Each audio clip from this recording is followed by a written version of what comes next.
Good morning, everybody. Today we are going to be doing a Spellbreaker build for World vs. World.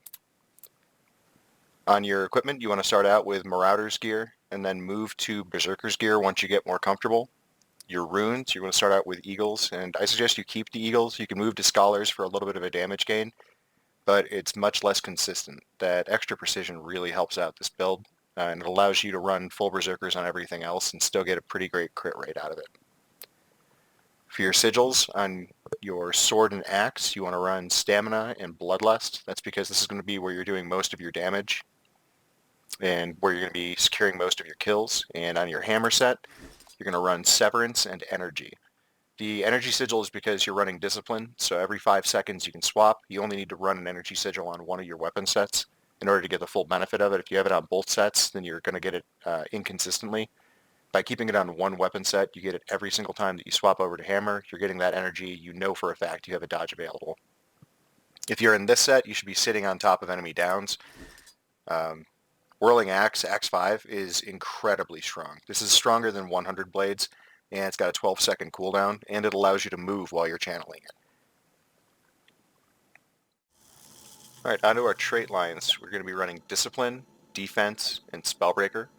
For Discipline, you get extra adrenaline on Weapon Swap. Weapon Swap is now 5 seconds instead of 10, and you gain Might on Weapon Swap, as well as reducing your cooldown of your burst skills, which also applies to full counter. So this brings this down to 6 3/4 seconds and 10 1/4 seconds, which allows you to chain them almost every single time that you swap into Hammer. You can go F1, F2, F1, 4, and that'll allow you to pump out 4 different CCs in a very short time frame, which will help to proc that superior sigil of severance. For your traits, you're going to be running Warrior Sprint, because honestly the other two are garbage. And it's great to be able to remove Immobile. Destruction of the Empowered is a free 3% damage per boon on your target. You're going to be stripping a lot of boons, so this comes into play more after your bubble is down. You can also run Brawler's Recovery for a little bit of condition removal, but honestly your group should be taking care of the conditions for you. You should be focusing on doing as much damage as humanly possible. And Axe Mastery reduces the cooldown of your axe skills by 20%. Not crazy important for Dual Strike. It's a nice little boost for Whirling Axe. The real reason to take this is for the extra 240 ferocity that you're going to get in this weapon set. That equates to 15% extra damage, and it's just on the table, as opposed to 7% on only your burst skills, or gaining quickness, which is kind of But it's really nice to have this, especially with that extra adrenaline gain. It means that every time that you jump into the enemy group and pop Whirling Axe, you know that you're going to have all of your adrenaline filled up for swapping into Hammer. That allows you to consistently pop off your F1, F2, F1 combo. In defense, our minor traits are going to be Thick Skin, which gives you extra toughness when your health is above 75%. Adrenal Health, which gives you ticking healing every second. And Spiked Armor, which gives you retaliation on a 30% uptime and an extra 150 toughness whenever you have that retaliation. Dogged March removes movement impeding conditions, gains you regeneration. We're not using a shield, so this is kind of useless, and increases damage to weakened foes, also kind of useless. A lot of conditions right now are getting cleansed off so quickly that there's no point in running anything condition-based. Lesser Endure Pain, free 5-second of take no damage. You can't really beat that. If you get really comfortable with this build, then you could swap it out for this, but it's a pretty minor power gain for a trait that could really save your ass. And Last Stand increases the abilities of your stance skills. It's going to be your Defiant stance, Endure Pain, and it gives you a free balance stance, so a little bit of extra stability. You can swap it out for Cleansing Ire, but again, this isn't particularly useful. One condition removed is kind of a nothing skill. And Rousing Resilience, while great, isn't something you really need on this build. For your Spellbreaker traits, the minors are gaining full counter. Dazes, stuns, pulls, knockdowns, knockbacks, and launches all remove boons. And Attacker's Insight, which stacks up to 5 times for 15 seconds, and it gives you increased ferocity and power. For your major traits, you have No Escape, Dazes and Stuns inflict Immobilize. That means that as you're pounding away with your hammer train here, you can lock people down into other bubbles from other spellbreakers, or you can lock people down so that your group can run over them. You'll see in the video later how effective that is. The other options are going to be running guard counter for protection on full counter, not really useful. Your group should be providing the protection for you. And pure strike, which increases your critical hit damage and doubles that increase against boonless foes. This is nice to have, but not as nice as a 1 second immobilize, because this can help to separate out the enemy group, kind of stretch them out a little bit so they don't stack as tightly. This allows you to cleave off people who are not on tag. Loss aversion allows you to gain adrenaline on any of your interrupts. So adrenaline, adrenaline, adrenaline, adrenaline. It allows you to keep it up with a little bit of extra damage on the side. The other options you can run are full counter with cripple and slow.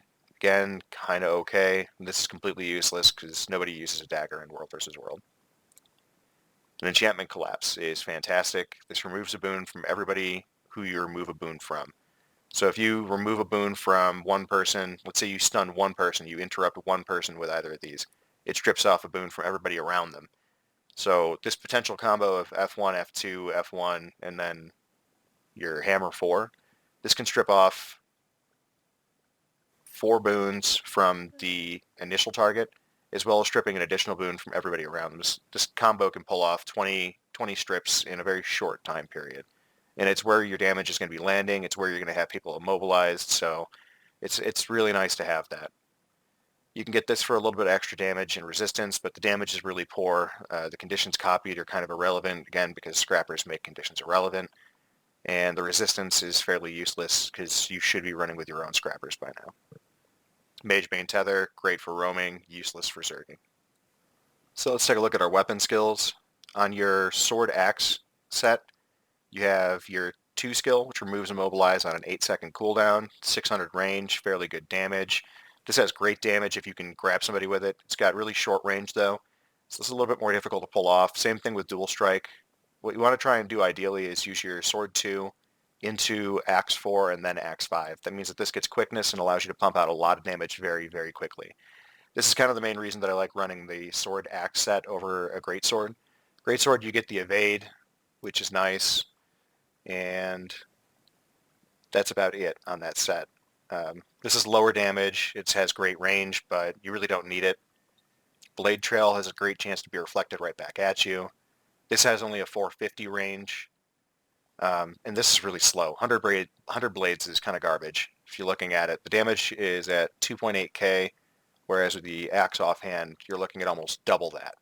This can kill you with retaliation, though, so you want to make sure you cover your axe 5 with defiant stance or endure pain, or you want to make sure that you're using it on down targets that are not going to have retaliation. On the hammer set, you have your auto attack, which is kind of useless. Fierce Blow, your 2 skill, does a shitload of damage, and it gives out weakness. So this is a great skill to use. This is going to be your ranged hammer skill. It's great for a cripple, great to just pop it off whenever you can. Staggering Blow is an area knockback around you, and it's a whirl finisher. The cooldown on it's a little bit long, but can have great impact, especially when you're disrupting the enemy group. You can catch them in the tail by jumping in with your F1 and then F2, F1 combo. This can kind of seal the deal, because by then they're going to be out of stability, they're going to be out of stun breaks, they're going to be immobilized, they're going to be boonless. They're just waiting for your group to run them over. This is a single target knockdown, which is great if you're just chasing down one person, but generally you don't want to use this too much. You want to try and save your Earthshaker and full counter combo, so you don't want to waste any of your adrenaline on flurry or full counter while you're in your sword axe weapon set, because this is great for helping out the hammer set, and it's on a 10-second cooldown, so every time that you swap over to hammer, you should have it available and ready to go. Your main burst combo is going to be starting off with your F1. This removes immobilize from you. It gives you 600 range leap, which is pretty far. Like, that allows you to stay very mobile. It has pretty solid damage on it and stuns the targets who you hit. So this will get you into the fray, and then once you're inside of the enemy group, your full counter is almost guaranteed to go off, giving you a little bit of extra stability, a fair amount of damage, and an immobilize. Once they're immobilized from full counter, then you can Earthshaker them again to strip additional stability or lock them down, followed by Hammer 4, and then if you can, Hammer 3 as you're running to them, and then Hammer 2. Then you want to swap back over. By then you probably have a down target, so then you use your sword 2, axe 4, axe 5. And you want to use this axe 5 to sit on those down targets. The reason behind that is because this is where all of your on-kill sigils are at. So this will allow you to keep up your stamina, and it'll allow you to build up bloodlust at the same time. On your hammer set, it's going to be mainly focused on controlling the enemy. 250 precision is 12% crit rate, and 250 ferocity is, I think it's 16 or 17% additional damage. So the two of them together allow you to really pump out some damage while you're controlling people. You want to try and stay in hammer as much as you can, and try and save the sword axe for finishing downs. Onto your utilities. You have Defiant Stance, Endure Pain, Shake It Off, Stomp, and Winds of Disenchantment. Defiant Stance is great because it allows you to stomp into an enemy group, pop your bubble and your Defiant Stance at the same time, and then just eat that damage for 5 seconds. And if you get stunned if you get stunned or somebody tries to interrupt you while you have the stability from Stomp, let's say you get corrupted into a fear, that triggers Last Stand, which keeps stability up and going and allows your Winds of Disenchantment to continue. You don't get interrupted from it, so this can be a really strong combo to work with together. It's kind of always going to be your opening combo. It's blowing 3 large cooldowns, but it almost guarantees that you're going to get that bubble off, so it allows the rest of your group to pin people down inside of it. And since bubble is now mobile, you can use it to run over an enemy group. Endure Pain is a great secondary skill to have. I know some people prefer to use, break enchantments. This allows you to keep up your attacker insight 100% of the time. Great amount of boons removed, great targets, great range, unblockable. But this build you can run with full berserkers once you're comfortable, and you really need to have that little bit of extra something to keep you alive. This allows you to cuck dive as much as you want. You can just jump right into the enemy group with these. And the way that you want to run this build is only diving into the enemy group when you have one of these two available, or when you know that this one's going to be off cooldown. It's a little bit harder to gauge, but once you play with it for a little bit, you start getting more comfortable. That's when you want to start losing the Marauder's gear, switching over to Berserkers, because you start to gain a feeling for when you can hit and when you can't hit. Shake It Off really needs no explanation. 6 conditions removed on 5 targets and break stuns for everybody around you. Count of 2. It's a double stun break for really nothing. Stomp is what I like to use. The other options are going to be your Doliac Signet. You really just need something here that's going to give you stability. So Doliac Signet or Balance Stance. Balance Stance is great when you have a lot of incoming corrupts on you.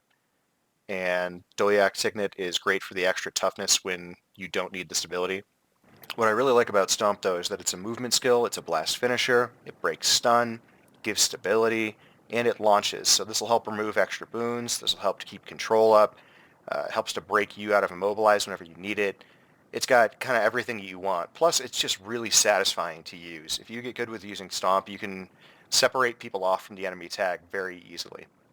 Let's say if they get caught off behind the enemy group, you can use Stomp to launch the 450 units even further away from their group and allow your guys to pick them off much easier.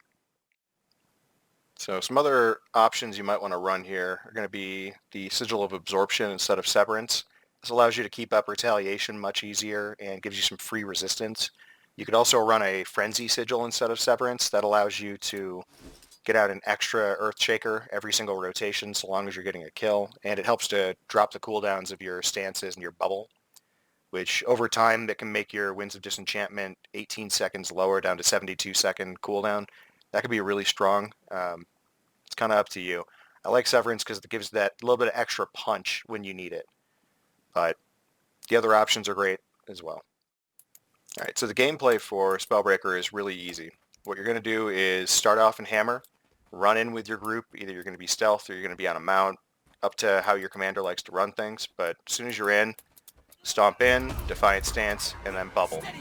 This keeps up your stability, this keeps up your vigor, this keeps up damage from killing you. It allows you to get this off almost every time guaranteed. As soon as that bubble goes down, you're going to have full adrenaline from stripping those boons. So you start off with your hammer combo, F1, F2, F1, then 4, 3, 2.